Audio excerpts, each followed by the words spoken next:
everybody. It's Allie, and welcome to our Y&R Chat for Sunday, February 26th, 2023. The password is the future. Bravo, Y&R, bravo.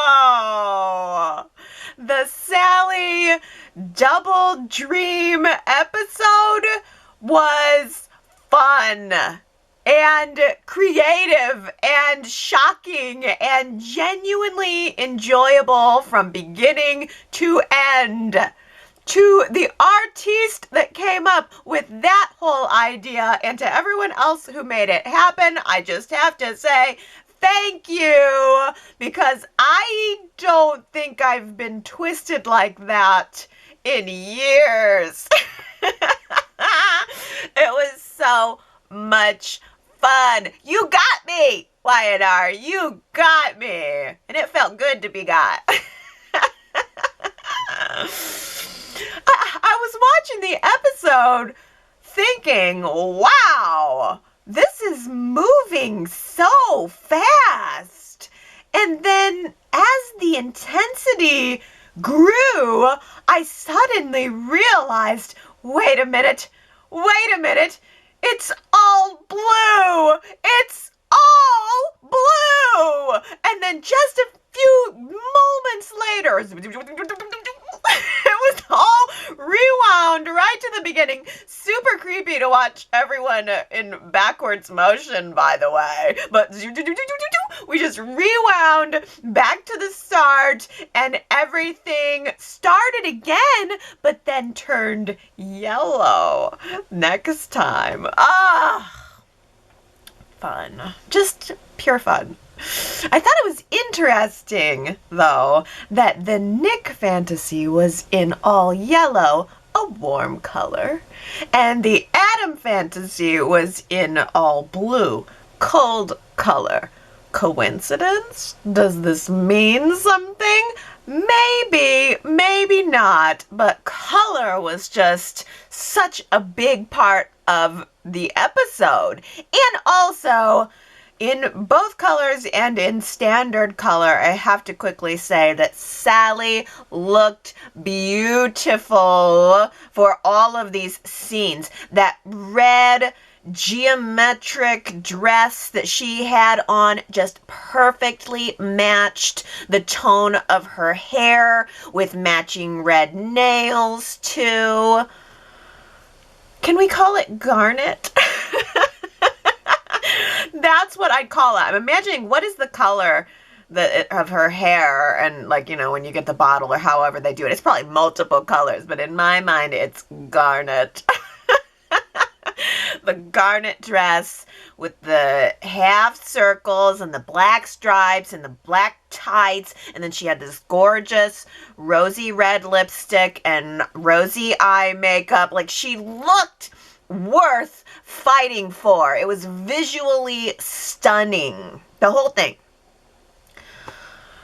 But it was also there's so much to dig into psychologically here, because I thought that both of Sally's fantasies were really indicative of what Sally sees as the pros and cons to life and being tied to either of these men forever through a baby. With Adam, I think Sally knows that she was going to get an incredibly devoted father with the men that she loves. Yes, this dream tells me that Sally indeed loves Adam. But the fear that she has is that it's an unstable love. Adam hurt her very deeply, and I think Sally just cannot let herself fully trust him again, because she cannot take the risk that her heart will get broken again. I thought it was also interesting that the Adam dream ended with Nick punching Adam, which tells me that Sally is also worried, well, number one, not just about herself getting hurt, but also about Adam getting hurt. I think she cares about him, and she didn't want to see him get hurt. And number two, I think that the fact that that dream ended with Nick punching Adam says that Sally also feels genuinely bad that this situation has come in between the two brothers, that it's a point of contention between the two brothers. I think that is not what Sally was ever aiming for. Now, in the Nick fantasy, Sally was also going to be getting a very devoted father for her baby, but she fears that this is not true love with Nick. Maybe she knows that. Maybe she wants that. This is not true love. And although it's a lot of fun, I think Sally fears or knows that it will eventually fizzle out between her and Nick. She fears or knows that he will eventually move on from her.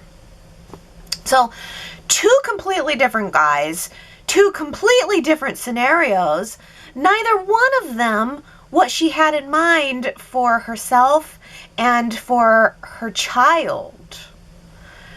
But for me, the viewer, having the two options laid out, not in black and white, but in blue and yellow, definitely helped me remember and solidify my preference for Sally and Adam. I have a sneaking suspicion that that is the overwhelming preference, Sally and Adam. Nick is great with everybody. He's Nick. But Adam he lights up when he's with Sally. It's only Sally where you see that bit of happiness and life come into Adam. Adam looks at Sally with the love that is missing from the relationship with Nick. And it's clear that Adam loves Sally and loves the baby equally. That this could be the total package. I mean, Adam's gonna build this kid a tree house with all of the trimmings, all the buttons and the gadgets and everything. Nick can't build a tree house. Nick is gonna pay beer money to a couple of guys that he went to college with, and that tree house is gonna remain half done for years.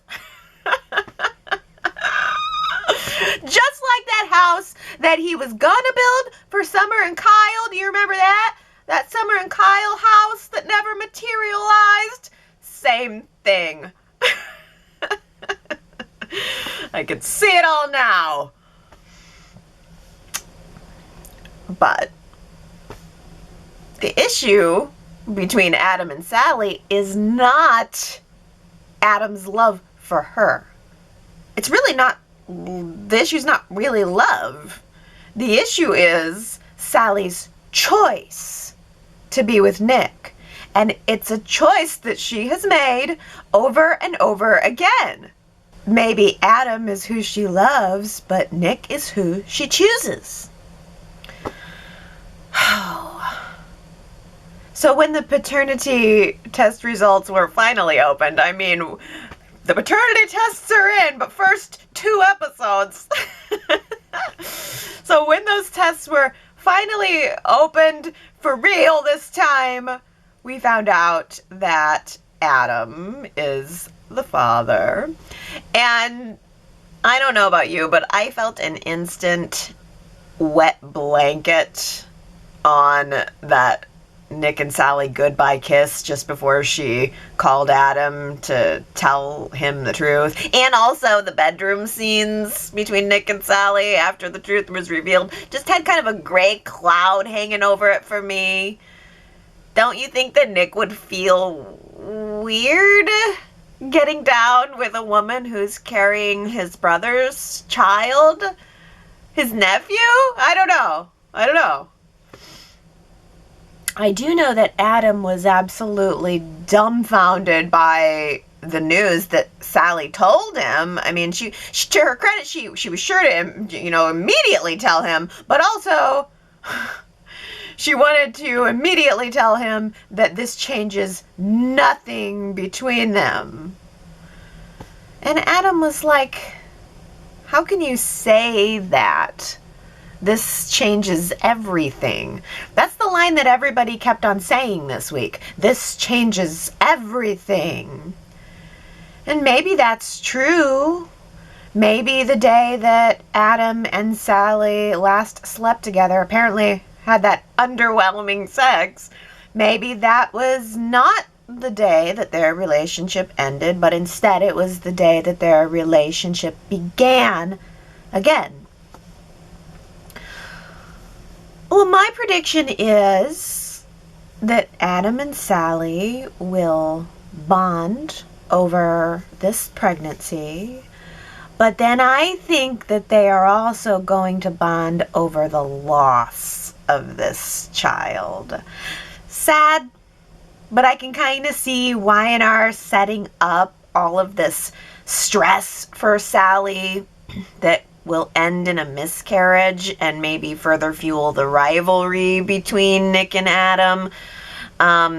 Yeah, I think it's going to end in miscarriage. And maybe that will save Sally from the despair of having to wear maternity clothes all summer. Tucker told Ashley that he was going to sell his company, and while he was waiting for her to swoon, somebody just bought his debt. Oh, really? Says Ashley, watching him squirm. Somebody bought your debt? Well, that was me. I bought your debt. That's right. I own you. And I'm not going to make it easy on you either. Oh, go, Ashley. I own you? Well, that's kind of what he wanted. I mean, at the end of the day, you're giving Tucker exactly what he wanted. He's been a bad boy. He wants to be punished. And Ashley's going to give it to him. If it works for them, okay. Works for me.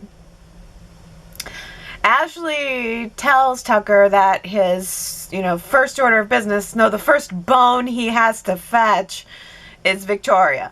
Go tell Victoria that the deal to buy McCall Unlimited is off. Let her know she's been outplayed.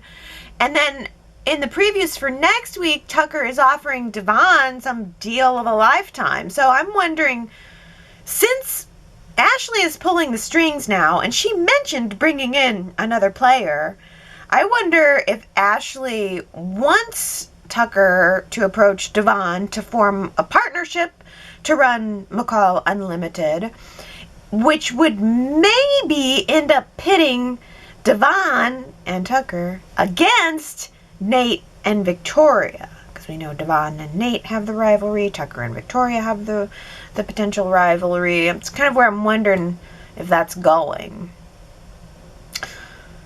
Victoria really wanted to buy McCall Unlimited to fuel her Nate lust. I think that was really more what it was about. And apparently the Nate lust is so blazing hot that even Audra could see it. I thought that was pretty bold of Audra to ask her boss if something was going on between him and his boss. I gotta say, Audra won a lot of points with me this week for being so bold and so sure of herself, sure enough of herself to say it. I mean, Nate acted very shocked and a little offended, like, well, I would never. I'm in a happily committed relationship. What would make you think something's going on between me and Victoria? And I loved how Audra took note. She backed off. She said, okay, I believe you. But then when she got out into the hallway by herself, the look on her face said, You keep telling yourself that. If you say so, boss man. And then in the previews for next week, it looks like Audra might just end up catching Nate and Victoria in more than a lie. Ooh. Those lips were kissing and kissing and kissing. Which means next week, those same lips are going to be lying and lying and lying. I think Victor is going to be even more disappointed than Victoria that McCall Unlimited is off the table. Victor really wanted to buy that company as a way to keep himself out of hot water with the family because Adam gave Victor 24 hours to produce the magical job offer that he's been talking about, or else Adam says he's done. Only Victoria's job would satisfy him now. Oh. Yeah. I bet you that Victor, right this very moment, is trying to find a way that he can do that. Some way that he can give Adam what he's asking for without shaking too many other leaves off the family tree. Hey, how about that family tree project of Connor's? Watch out! The Newman family tree is shady and it's full of nuts. Big nuts in the Newman family tree.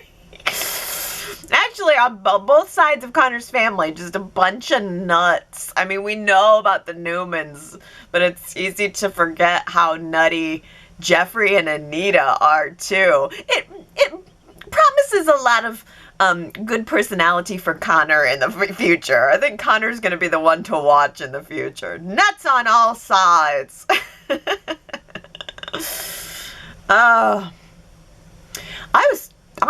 I don't know about you guys, but I really am just so happy to see Chelsea and Billy working on getting jobs. I don't even know why that was driving me crazy that neither one of them had jobs. I guess it's just that I need to see both of them folded into the action somewhere. We've spent plenty of time at the apartment watching movies, and that's all fine and good, but I want to see Billy and Chelsea get out and do something. Billy stopped by Jabot this week, and Jack was so busy that he offered Billy the job, Adam's old job, co-CEO position. And Billy immediately did that self-deprecating thing that people do to try to get ahead of some fact that everyone else knows. Like, Billy had to make sure to highlight the fact that he's no good, just to get ahead of the fact that Jack maybe already knew it. You know, he made sure to highlight the fact that he lost the company yacht in a poker game. Jabot. Goodbye, Jabot.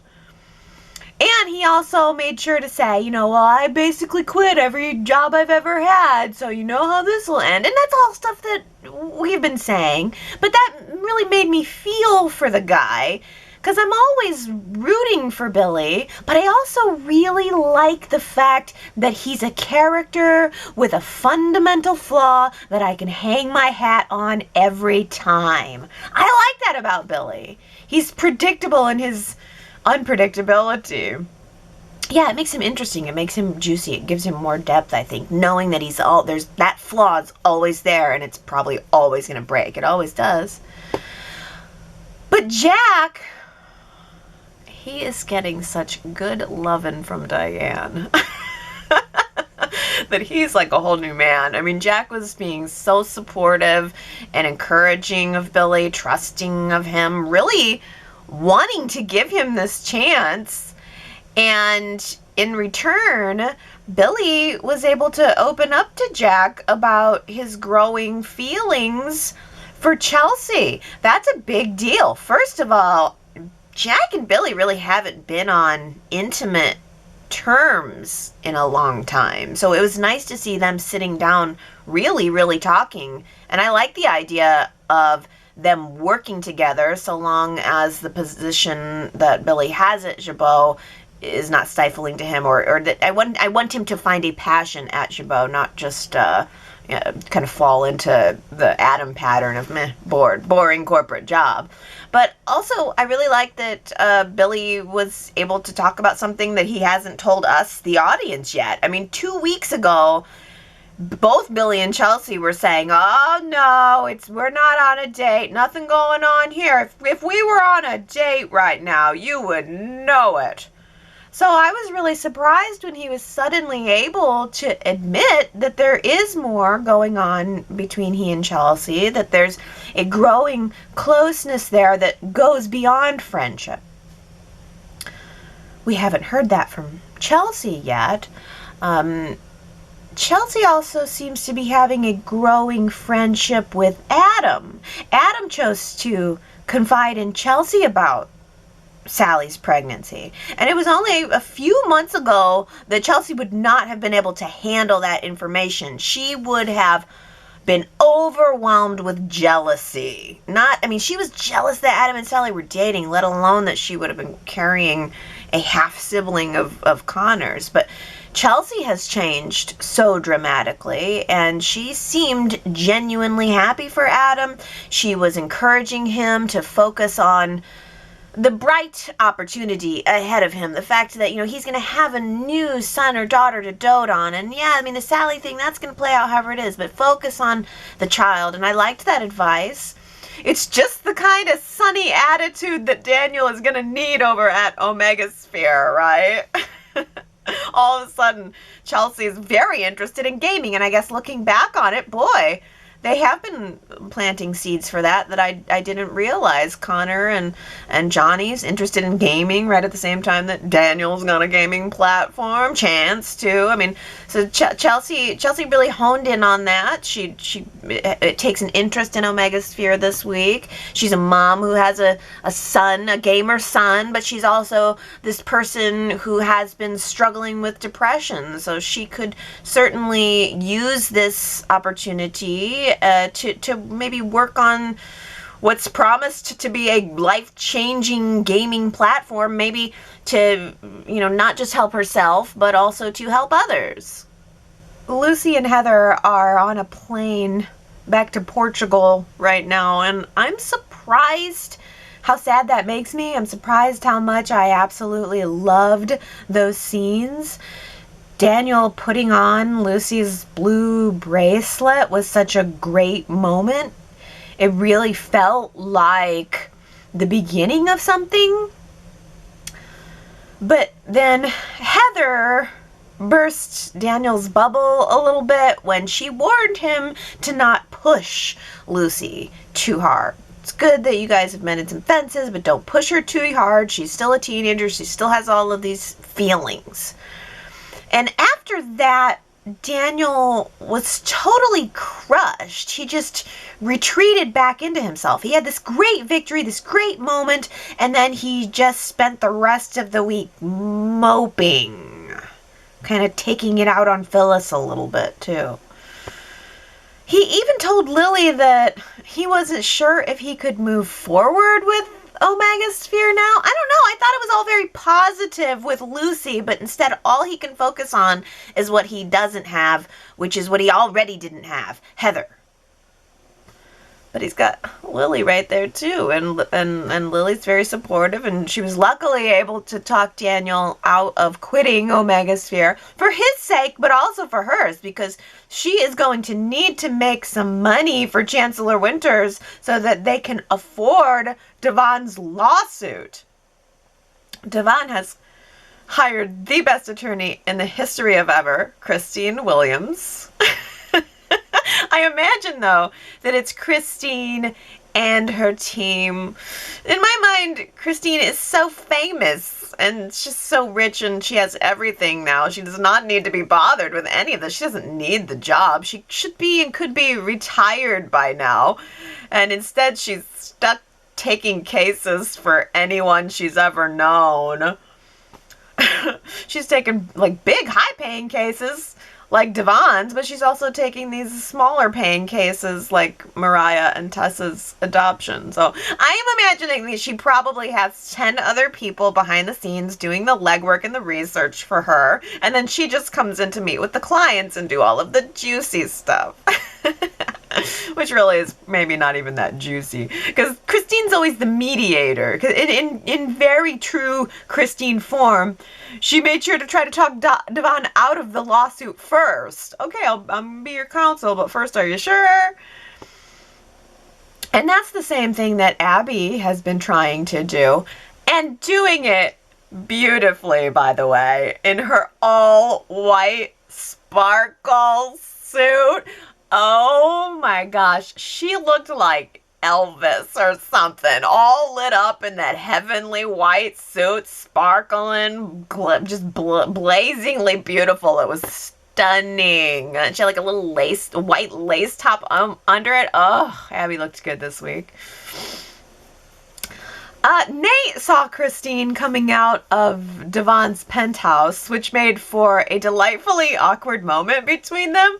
Nate was asking Christine to basically give away confidential information about a meeting that just took place with one of her clients, and Christine was just standing there waiting for the elevator door to close. Like, the door could not close quickly enough. She just wanted to get away from him so she didn't have to keep talking and making excuses. But Nate decided that he was going to call a family meeting to get some answers. He called Lily and met with her to try to find out what was going on in the family. Why would Christine be coming out of Devon's penthouse, nosy? And I really loved that Lily got so angry with Nate that she told him right off. I mean, who does Nate think he is? Trying to broker peace in the family after he tried to overthrow the family? Yeah, I know, he's sorry. He's not that person anymore. But usually Lily is the one who's wanting forgiveness and wanting family harmony, and she's usually trying to keep everybody together. She has asked Devon a dozen times or more to forgive Nate, but I guess all of the stuff with the lawsuit has really pushed Lily to her limit. She is mad as hell, and she's not going to take it anymore. Christine gave her a heads up that she was going to be served with a lawsuit any day now, so Lily is now working on hiring her own powerhouse attorney, Amanda. Yeah! Hiring Devon's ex. That'll really stick it to him. Kyle, you had me at chicken salad. You don't need to say anything else. You had me with the little sliced red grapes and a croissant and my favorite brie on the side. I forgive you. It's fine. You could skip the single rows. I find that to just be too cliche, but the chicken salad really won me over. Oh. It's easy, though, for me to forgive Kyle because I was so underwhelmed by Kyle's so-called betrayal of Summer. He barely did anything. If Y&R had, really gone in and had Kyle do some deceitful stuff, if Kyle had really pulled a good one to get Adam out of the company, then maybe I'd be mad enough to skip the chicken salad. But frankly, all Kyle did was report to Victor some about Adam not doing great work, maybe some numbers about Adam not doing great. I don't know, a graph. He probably gave Victor a graph. A pie chart or something. Big deal.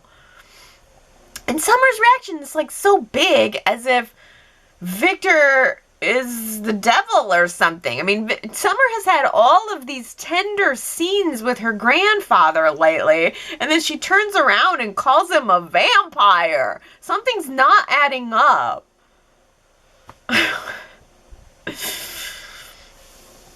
Victor the vampire. Victor the vampire called Kyle in the middle of his grovel lunch, and Kyle was sure to be a big man when he was on the phone with Victor, telling Victor that he wasn't going to do his dirty work again. Like, just making sure to say all the right things with Summer in the background scowling. I don't even think that call was real. I think Kyle was faking it. Nobody talks to Victor Newman like that and then gets some textile mills out of it. I think it was all fake. I kept expecting the phone to ring in Kyle's ear right in the middle of his dramatic declaration. Sean Garrett buried Lauren alive. Michael Baldwin dug a secret tunnel into Christine's apartment to try to rape her. Victor Newman held a man hostage in his basement and fed him rats. Jeremy Stark left a book on Diane's front door. I feel that the level of villainy has really gone downhill on this show. A book. Was the book on fire? No, it was just a book.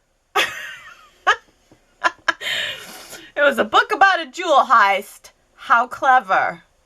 Clever, not villainous.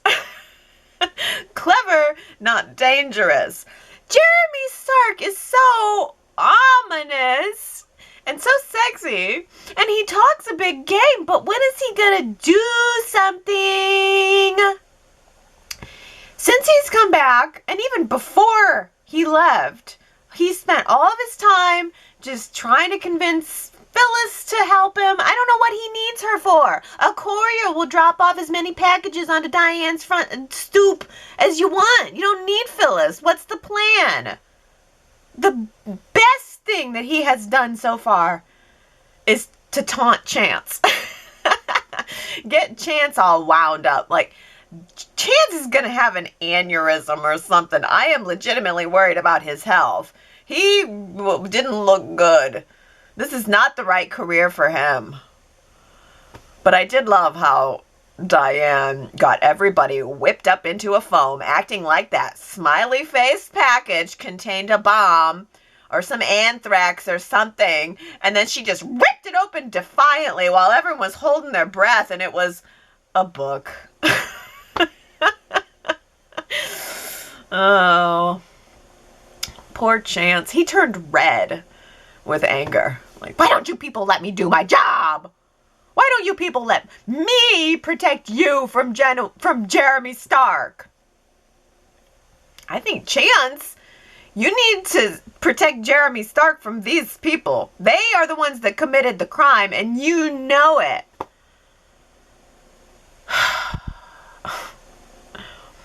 Jack's reaction to all of this was, let's take a vacation. You know what? Let's just take a vacation.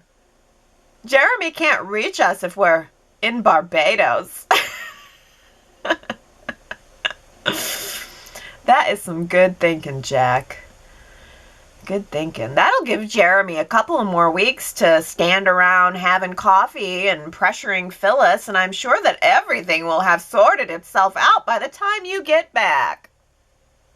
And according to Jack, pretty much everything is forgivable. That was our quote from last week. Jack was talking to Summer about Kyle's betrayal, but it really is Jack's essence right now. Pretty much everything is forgivable. Well, except, Victor and Jeremy and whoever he deems to be an enemy. But Jack's pretty good at forgiving when he wants to, when it suits him. Well, congratulations, Henry, Tanya, Naomi, Diana, Southside Granny, Ron, Sharita, and good old Marky. You guys guessed that one correctly. Let me give you a new quote for the week. Who said this? Care and caution can prevent a crash and burn. care and caution can prevent a crash and burn. Who said that? If you think you know, go to yrchat.com to leave your guess. And if you guess it right, I will give you your shout out during next week's Y&R Chat. And now it's comment time, starting with Diana, who says, I was happy to see Chance this week as we haven't seen him in a while. I love his character and think the actor is very good. He's probably the most interesting when he is working, as I find he shows a lot of emotion and passion when he's doing his detective work.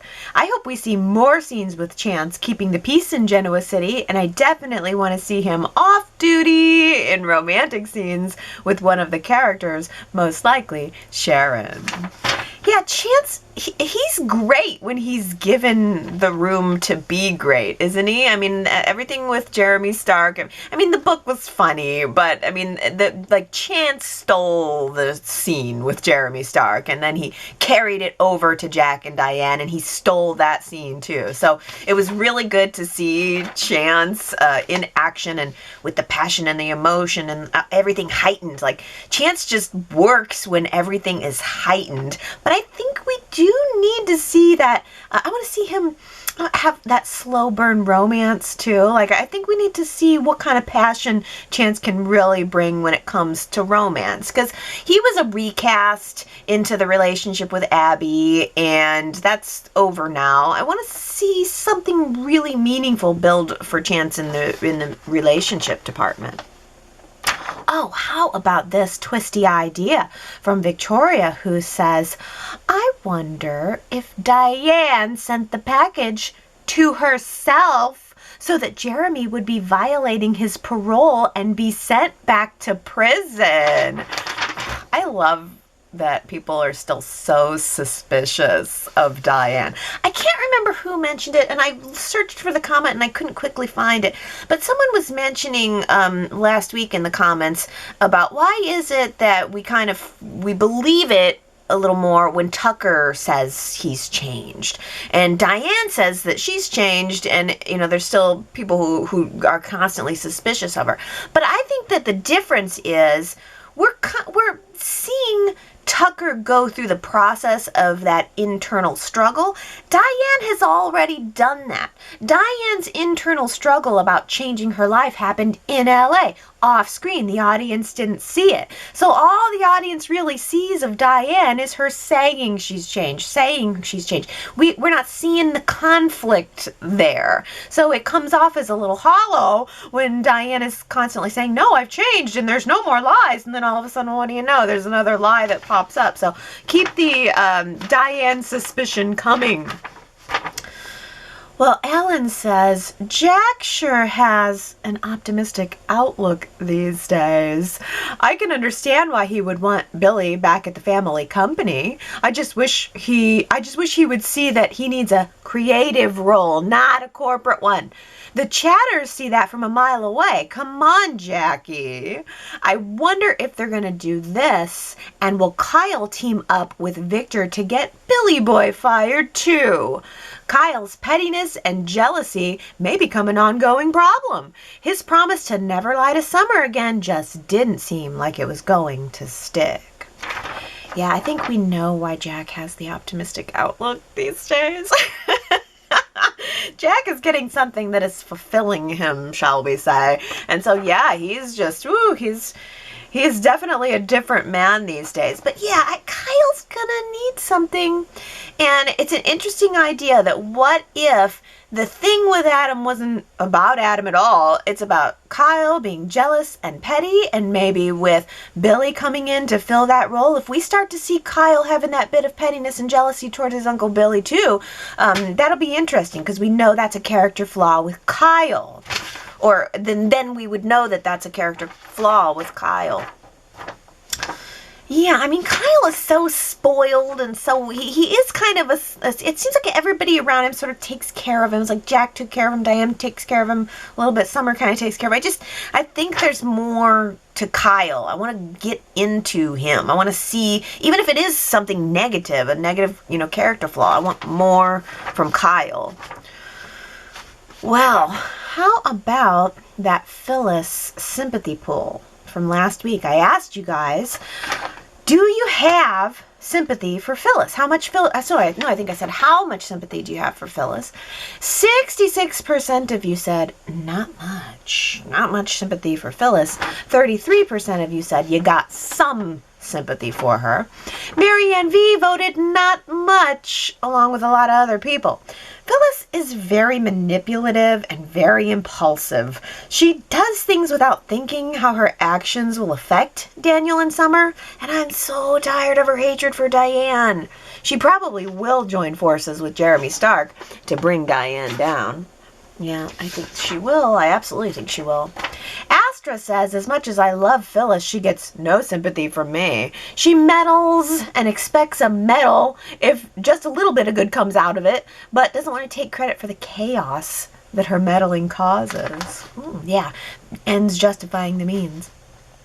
Laura says, Phyllis's narcissism is difficult to stomach when it's directed at Summer and Daniel. When directed not at her kids, it's just Phyllis being Phyllis.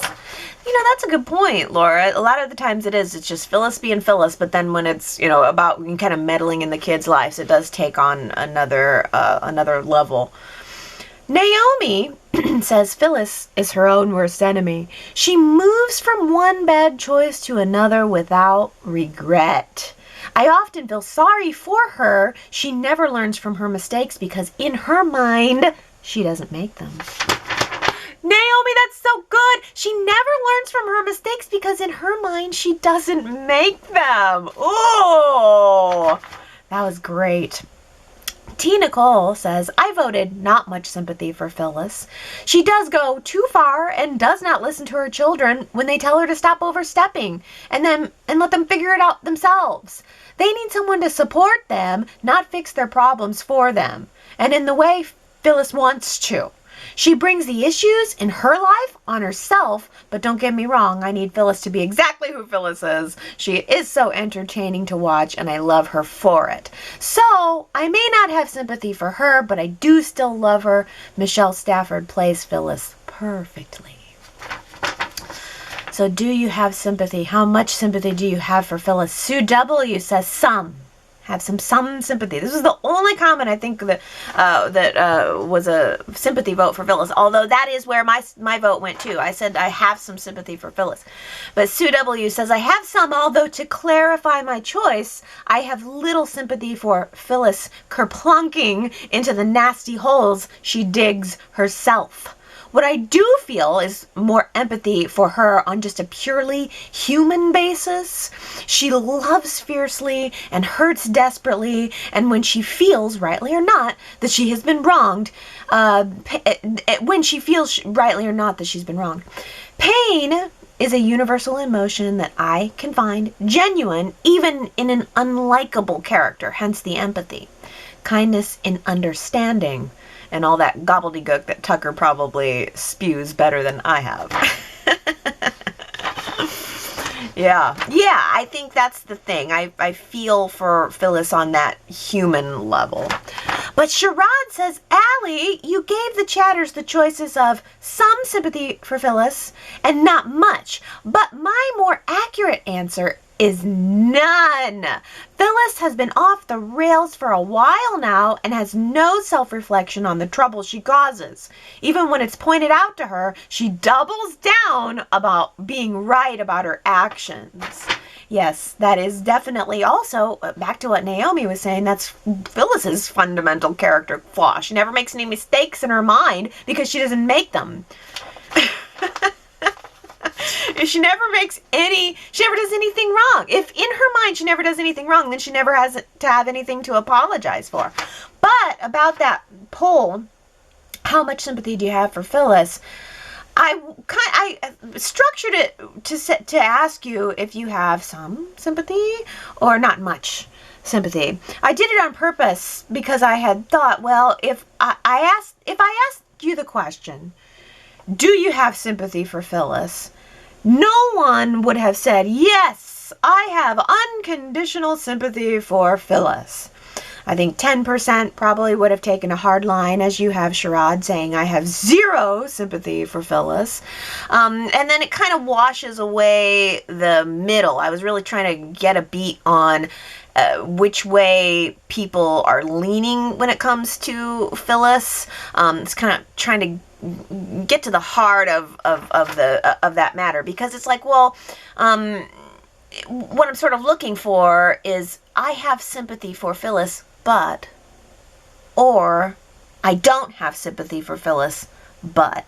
You know, like, in a way, I kind of like that middle ground. I'm looking for that gray area, because, like, with the black and the white, the hard yes or the hard no, there's less to talk about, you know. I mean, my job is kind of to find the margin in between so that we can have a chat, so that we can say, well, maybe it's this, or maybe it's that, or maybe it's this thing that we've never considered before. It's kind of the same thing with Sally and Nick and Adam. 10% of people hate Nick, and nothing that you're going to say is ever going to change that. 10% of people will hate Adam, and nothing that you're going to say will ever change that. But I'm always kind of looking for that area between the black and white. I like that area where it's like a fluid gray blob where the heart of the matter actually is. And on that note, Henry says, how many chatters can admit that they were punked on Tuesday's episode? I must admit I fell for Sally's daydream 100%. Bravo, Y&R staff. Good job. Now that I look back, I find it odd that Victor exclaimed in the first daydream that he wouldn't accept his new grandchild as Nick was the father. No way. Victor loves and accepts all of his grandchildren, no matter the circumstances, but, as aforementioned, I fell for the cleverly devised ruse. And Victoria says, Henry, I hate dream sequences just as much as you hate flashbacks. This episode was certainly not my cup of tea. That's so interesting, and I thought that would make a good poll question for us this week. Do you guys, in general, like these twisty fantasies? Even if it's not an entire episode, do you like the fantasy? When Y&R tricks you a little bit, do you like being twisted into a fantasy and making yourself question if this is part of the main story or not? Go to yrchat.com and vote in favor or against of these fantasy type episodes, these tricky fantasies. Do you like them? Well, Gary says, finally, Y&R has the right magic couple in Adam and Sally, and they know it. A pairing like this probably comes along 3 times in 50 years. Only it will be many moons before the show stops holding the audience captive to let the characters experience it. Now featuring other new actors in the beloved roles, all the chemistry will be broken. What a world, what a world. Yes. Okay, so here we are again. Some people like Nick and Sally. Not very many. Naomi left a comment this week saying that she's getting used to them. The age difference has shrunk, is not as noticeable to her, and she thinks that Sally and Nick have a nice, supportive relationship now. But the majority of people want Sally to choose Adam. I can tell you that without doing a poll. This story is about Sally and Adam. There's no point in doing a poll on it, frankly, because, again, 10% of people will choose Nick and Sally. 10% of people, hate Nick and want him to disappear off the face of the planet. But the majority of people kind of flow along with that fluid gray blob in the middle. That's the place where the story at hand is, and where the nuance kind of is. I think Tina puts this perfectly by saying, the issue is that Sally loved Adam so deeply that he was capable of hurting her to her core. She told him the story of her parents abandoning her when she was a child, and that it left a hole in her heart that was filled when she met him, and then he abandoned her too. Her worst fear was felt with Adam. She's afraid to love him. Nick can't hurt her the way Adam did because she doesn't love him. I believe that she's okay with that because she's been honest about it. There's no empty declarations of love, and Nick makes her feel safer, more protected. I think we'd see a different Sally if Nick started to profess his love to her. It would force her to have to face her true feelings that she doesn't love Nick, she loves Adam, but she can't trust him with her heart. This pregnancy will definitely affect them, and he will have to earn her trust again. Exactly, Tina. This is the perfect summary. Just sit back and enjoy the ride, because Adam and Sally will get there eventually, barring, as Gary said, a recast, like the Magic's Gone and it's a recast. But also what Gary said is that Y&R knows they have the perfect couple here. Adam and Sally are the couple. We all know it. And it is the writer's job to keep them apart for our entertainment. They just can't hold on to it for too long. I think there's going to be a little bit of a wait time, and then Adam and Sally are going to be reunited, and then we're all going to swoon, and then we're all going to move on to something else. Victoria says, now that Sally is having a baby, I think it's time to bring her family to Genoa City. Grams and Coco can help a lending hand as Sally adapts to motherhood. Coco's fashion skills could be useful in Sally's new business venture, and thus creating some drama with Chloe. Coco's introduction could create some opportunities for romance, and Y&R needs to keep developing younger generations who will be the powerhouses of the future. Yes, I totally agree. After Sally has the baby or doesn't have the baby, Y&R definitely can bring on Grams and Coco to fill in some of the space around Sally. Oh, but Sherrod thinks that Sally will have the baby, and it'll end up with Mariah and Tessa. Here's the scenario that Sherrod sees. Adam's the father. He wants to be with Sally. Sally wants to be with Nick. Nick and Sally decide to lie to Adam that she's lost the baby. Sally hides out from Adam when she starts to show, and she has the baby, leaves it at Crimson Lights where either Sharon or Tessa and Mariah finds the baby. They're not aware it's Sally's baby, so they foster the baby, and then when it's time to adopt, the truth comes out. Oh, yeah, I mean, we do have Sally's pregnancy happening on the show at the same time as Delphine, and we got nothing about that this week, too. It's like, okay, well, we heard Sharon came in and declared that Delphine's going into labor, but then absolutely nothing else about it. Sherrod also says, what stood out for me in Tuesday's episode was the need for Y&R to explain why Tessa and Mariah didn't celebrate Valentine's Day, because they realized that any other first-year married couple would have been featured. Then when Sharon said to Sally that they've been waiting a long time to be parents, and later Sally saying to Nick that she wished she could be happy like them and experiencing the prospect of motherhood, that has me back to thinking Y&R is brave and bold enough to find a way for Sally to give her baby to them. Because if not, what's the point of making the connection between the two stories? I just would like to get some kind of update on Mariah and Tessa and this baby. I mean, all the drama is happening in the background. Sharon's on the phone giving us the news. We didn't even see Mariah and Tessa. Of course, they're off probably with the mother. But I wish that some of this could happen on screen and I could see it. If we do get Delphine's baby, I hope we at least get a nursery or something. I mean, I've got to see something of this. Well. Oh, this is great from Daisy, who says, I think it's possible that Tucker still has plans to bring Ashley and Devon into his orbit. First we find out Ashley bought his debt, and now he has to work with her. I think Tucker was outwardly feigning upset and inside giddy with delight. And next week when he talks with Devon, he may be asking him to buy the majority shares of his company to keep it in the family, while enabling him to start paying off his debt. And then Tucker will also have brought Devon into the fold. Ashley gets power and control, and Devon gets to move his father's company away from deceit toward greatness, predominantly for his son. Tucker then gets what he wanted to begin with, working with Ashley and Devon, and perhaps eventually Tucker and Devon taking over Chancellor Winters. I like that a lot, especially because, I mean, as you're mentioning, Tucker is essentially getting everything he wanted from the beginning of all of this. He wanted to work with Ashley, he wanted to work with Devon, and based on those previews, he's this close to getting it. Sharita says, I wish Ashley would just admit that she's in love with Tucker, and perhaps that could be where they work things out. But I don't think her lording this power over him is going to give her what she wants. Gary says, I don't understand the business transaction. If Ashley has bought Tucker's business, he's out from under, free and clear, not needing to be under Ashley's thumb unless he wants to be.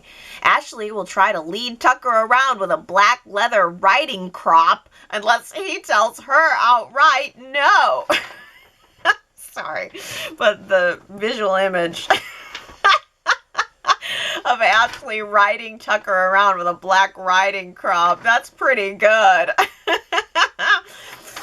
Unless Tucker tells her no. But the fact is, Tucker doesn't want to tell her no. That's the twisted beauty of it. Ashley is getting exactly what she wants, and so is Tucker. Okay, everybody. That is a chat. I hope you guys liked it, and I hope that you go to yrchat.com to leave some comments, and I hope that you come back next Sunday to see me again. I love you guys. Bye.